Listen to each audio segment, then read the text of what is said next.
The Guards Counterattack from the original Squad Leader. First scenario. I played this first time back in 93. No, it would have been 94. So a friend of mine, Nevin, and I, we barely made it through the first turn. And I thought, this is crazy. And I never played it again. Never broke it out. Ended up selling it in a garage sale or who knows what. And then I've played a lot of other games, including Advanced Squad Leader. And so now this game seems so easy compared to a lot of the other games that I've played. It's amazing how hard I thought it was compared to what it really is. Now, that doesn't mean I can play it well, because as you can see here, I'm only at the beginning. Well, you can't. I'm at the beginning of turn 3, and I'm calling it as a win for the Germans here. Now, if I probably really worked at it, concentrated, I could probably focus and make a win for the Russians, but it's pretty low odds, and the Germans have a lot of strength left. And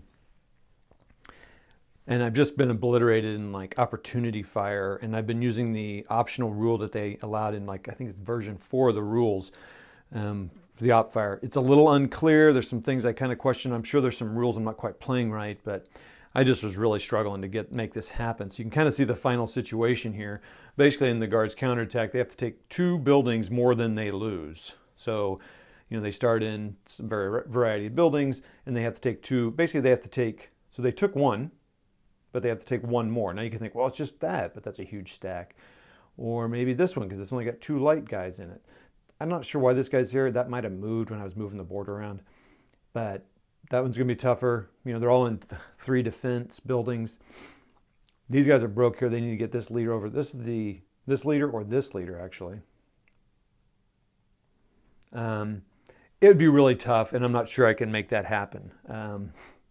It was fun playing it. Again, it's amazing to me how uncomplicated it is. It's still a puzzle to figure out, so that's cool. In some ways, you kind of wish, oh man, I kind of wish they would have kept, except for the upfire thing, that needed to be tweaked a little bit. And there's probably some others. In some ways, it's like, man, I kind of wish they would have kept with the level of complexity with Squad Leader and added those other modules just to add other nations.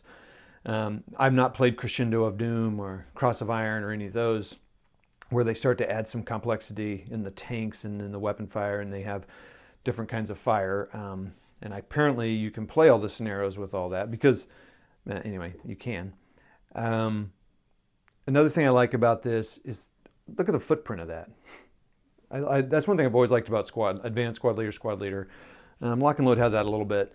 The size of the board, I mean, it's amazing how much game you can get in the size of the board. Consider most games are, I'm not going to get the size right, 32 by 20 something, for your typical board war game. So it's just amazing to me, because there's a lot of stuff going on here. And if you're playing full Advanced Squad Leader, you add, bypass movement and snipers and berserk, and although you kind of have a berserk thing here. Anyway, so I'm calling the game. It's fun.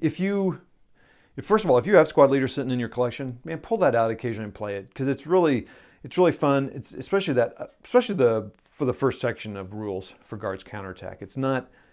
It's pretty straightforward. What's the other thing I was going to say?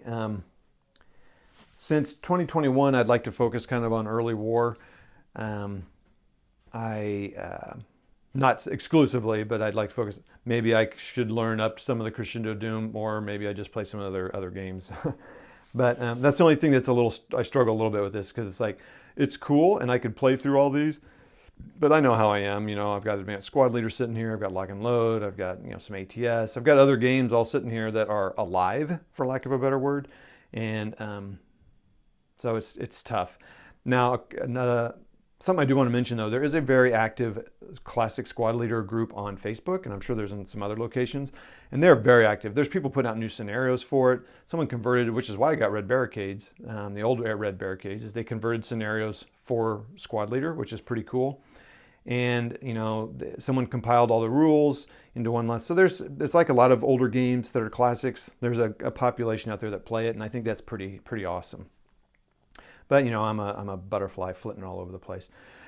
I am going to link to, I think there's Jason from Hexes and Soldiers just did one on a 3D board of this. So you can see this one. This is kind of the normal board, and you can see his 3D print of one. It's pretty cool. well, not a 3D print, but the buildings are 3D. They're just like foam raised up. There's going to be, I can't remember the name of the channel right offhand, but it'll be a link down in the description of another, that's ASL. And I believe David Garvin, I believe it was him, did a guards counterattack in Squad Leader. And if I can find any others, I'll put them in the show notes here. So that's that. Thanks for dropping by. The guards counterattack Squad Leader, I'm going to call it a German victory because the Russians have a commander that couldn't quite figure out how to get them into the buildings without getting whittled down to nothing. So, all right, that's that. And we'll talk to y'all later. See ya.